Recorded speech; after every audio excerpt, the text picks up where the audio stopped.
I was driving drunk and I was driving high, and it was at night during the day. I really didn't care, honestly. So that was a really big issue that I faced. Yeah, I drank this much, I did this, I crashed my car, I got DUIs, and you think, oh, I've done all that. Or even the feelings that people are saying, feeling empty and numb, and you can relate to that and use substances to cope with that. You can kind of acknowledge that you have a problem. And so that's how I came into recovery, is I saw myself in other people. And so if someone heard my story and thought, I see myself in her, then yeah, maybe you should consider recovery as part of your new lifestyle. They always got their schoolwork done, and I always chose drinking over it. I would skip class to drink because I had hangovers after a night out. I was the only one that was ever drunk and alone. Some of the behaviors that set me apart were drinking on my own, not going to class because I was either drunk or hungover or just completely too sick to go.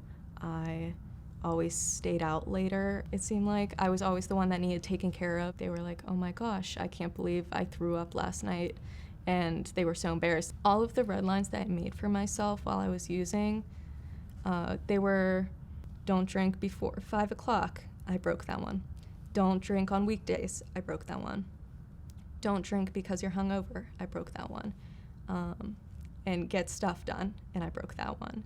I think that the consequences don't always outweigh the actual desire and craving to use. So drawing lines is actually a sign of addiction because nobody else has to do that.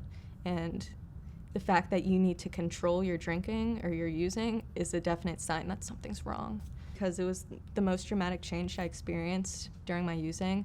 I went to college with the intention of being a chemical engineer, and I failed all my classes, obviously. I thought I was going to be making so much money when I got out of college and have a career set for me because my dad's an engineer, and I thought, oh, everything's just going to work out for me. And so when I started using, I failed all my classes. Nothing went right in that dream, and I had to adapt my dream and relearn my purpose. And now I'm in social work, and I don't care about the money. I just want to do my purpose in life. I gave up a lot of my health.